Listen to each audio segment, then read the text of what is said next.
السلام عليكم ورحمة الله وبركاته، ازيكم يا شباب عاملين ايه؟ يا رب تكونوا بخير. هنبدأ النهاردة ان شاء الله في وضع حصار المد، بس الوضع اللانهائي بقى. الفيديو اللي فات عملناه على الوضع العادي، كان لسه الوضع اللانهائي ما اتفتحش. فيلا بينا بسم الله نجرب الوضع اللانهائي.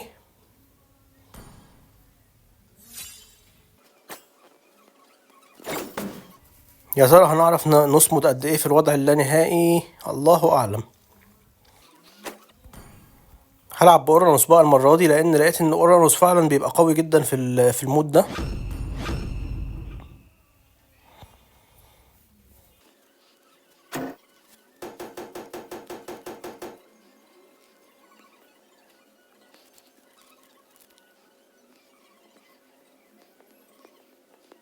أهلا بك في مواجهة الأبطال.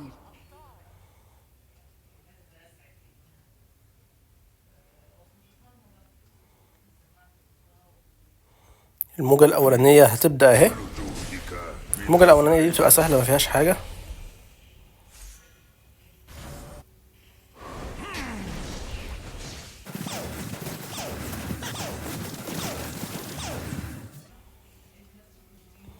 الموجة التانية باقي ثانية وتبدأ.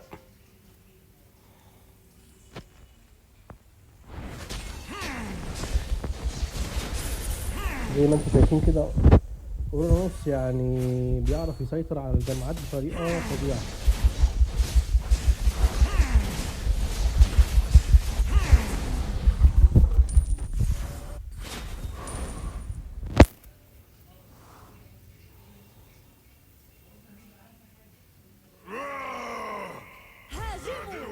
الموجة التالتة هتبدأ اهي.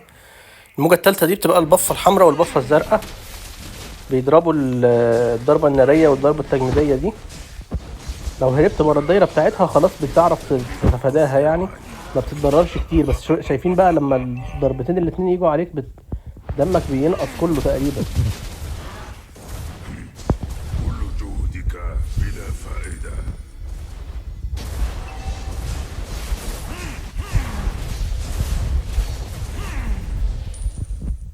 لا أحد يستطيع تدمير القصر العالي.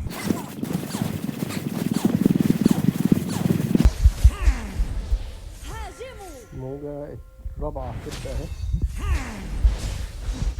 نتغذى بالبر والأثير.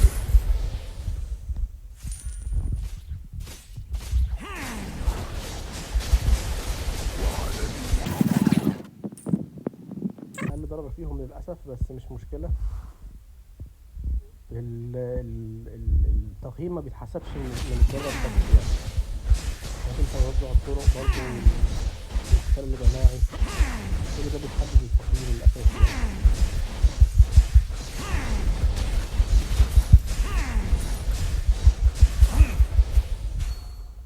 أنت ومعلمي. ده أول بطل بيطلع بقى. أنا عارف لحد الموجة 18 إيه اللي بيحصل. بعد الموجة 18 بقى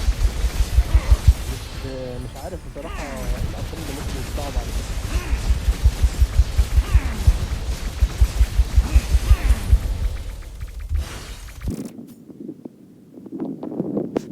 أنا هاخد اللي في النص دي، المحارب المتوحد. أنت ومعلمي متشابهان. الموجة السبعة هتبدأ اهي.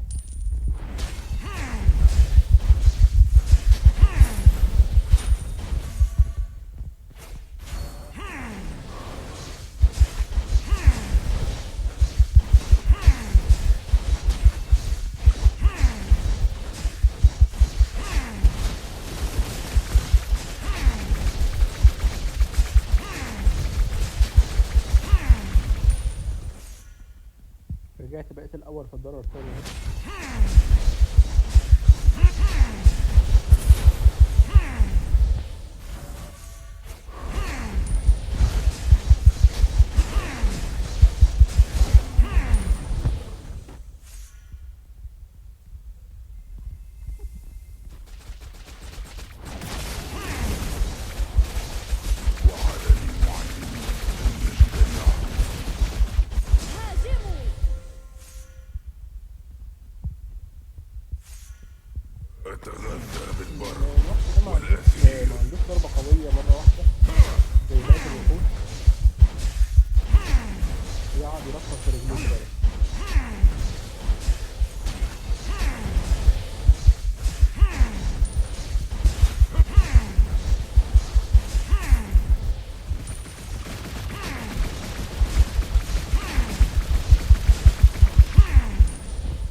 البطل التاني القوي اللي بيجي بقى اللي هو بين تقريبا. بين.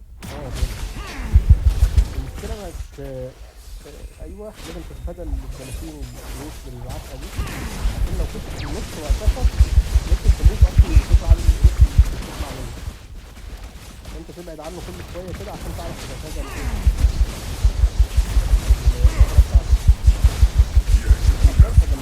جميع الدخلاء.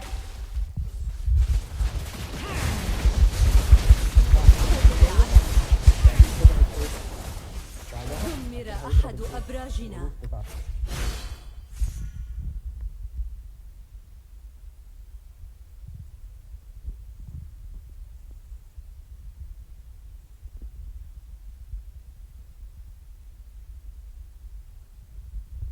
ناخد بعض القراءة الرملية دي تقلل وقت الانتظار. كل جهدك بلا فائدة.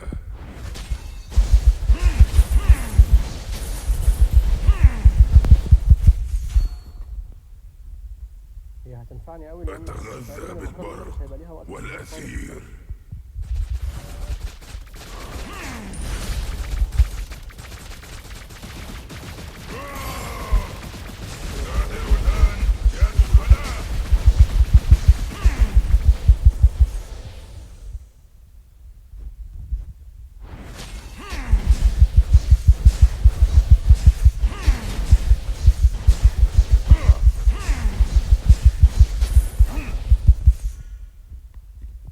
وعدني معلمي أن يجد العروس.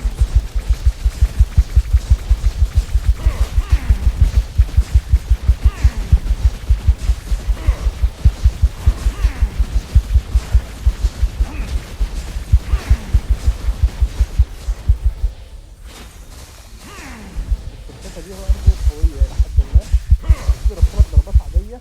الضربة الرابعة بقى بتبقى إيه؟ بتبقى قوية جدا، بحيث إنها لو خدت ال3 ضربات القوية دول ممكن تموت بعدها. أيوه بص الدم اتخطف كله.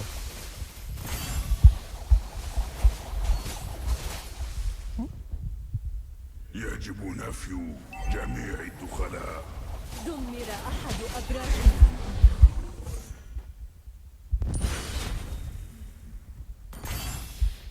لا أحد يستطيع تدمير القصر العالي ولا تدميري.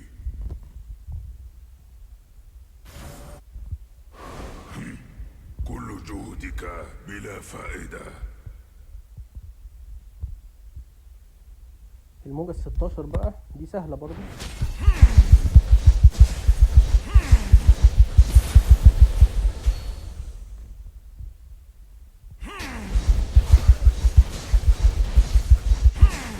انا معرفش المستوى الاخير هنا ممكن توصل له ايه. انا مستوى 17 دلوقتي.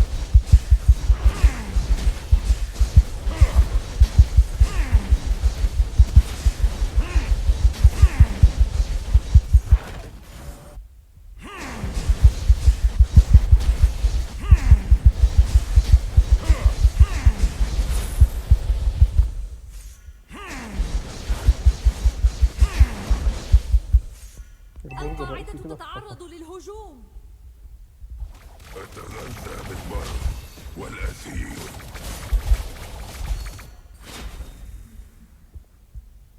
أطلب الدعم. دي الموجة بقى اللي هي الأخيرة في اللعبة الثانية. وعدني معلمي اختار المد والجزر بتاع لي عروسا. أيوة لازم تهرب بقى من الإيه؟ لازم تهرب من الحاجات دي.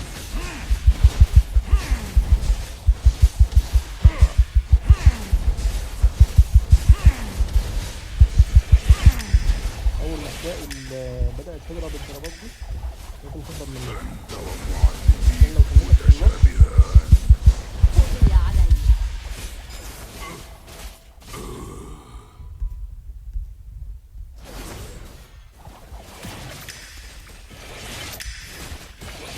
قضي علي. لا أحد يستطيع تدمير القصر العالي ولا تدميري.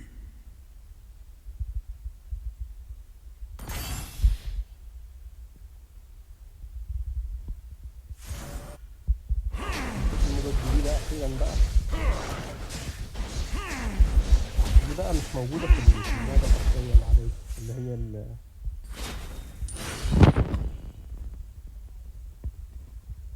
لا أحد يستطيع تدمير القصر العالي ولا تدميره.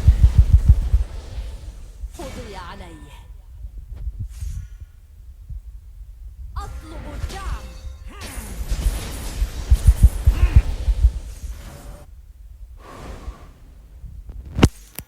تيم النت عندها ضعيف شوية.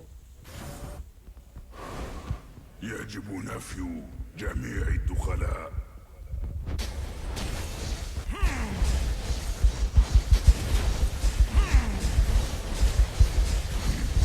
كل جهدك بلا فائدة.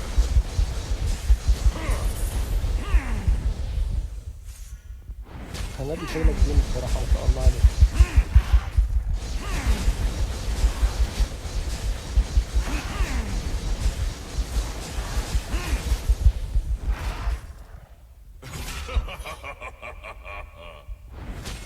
هي الموجات هتبدأ تتعاد من الأول بس هتبقى صعبة يعني ولا إيه؟ هي البصة الحمراء والزرقاء تانية.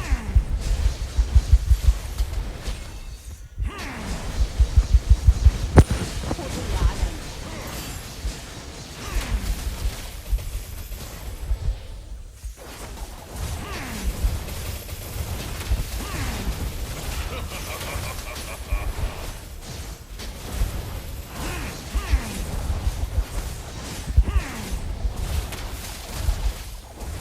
القاعدة تتعرض للهجوم.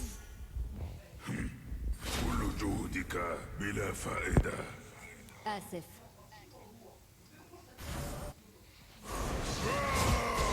هي كيمي هتخرج خالص ولا إيه؟ النت ضعيف عندها. لأ مش هتخرج بس النت ضعيف. ولا يهمك ولا يهمك. دام النت ضعيف احنا نقدرك عادي.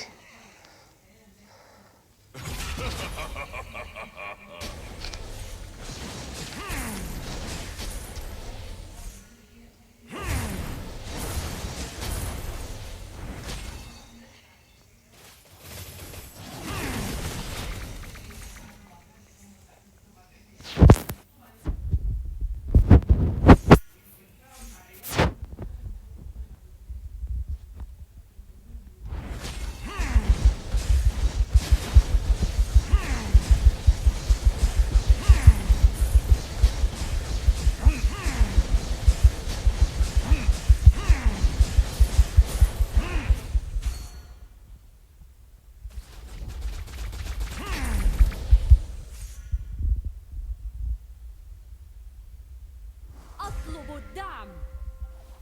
أطلب الدعم. ربنا يستر. الموجة دي أنا ما بحبهاش خالص.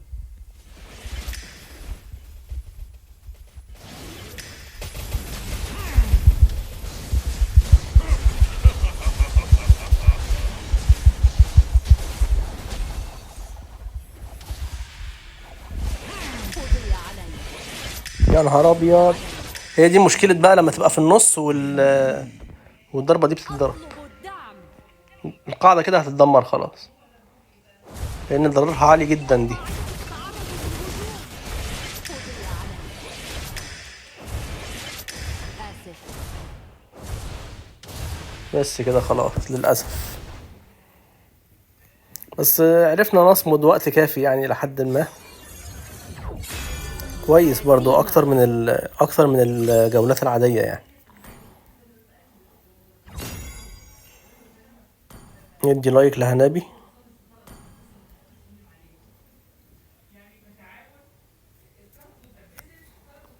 بعدين المواهب بتاعتنا احنا مش واصلة أصلا للمستوى الأقصى برضو.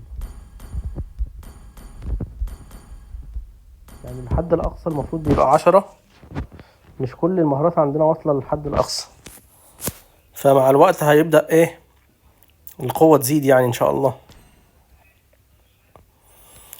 بس يا شباب كده وصلنا لآخر الفيديو. أتمنى يكون عجبكم يا رب. وما تنسوش تعملوا لايك وسبسكرايب. وسلام.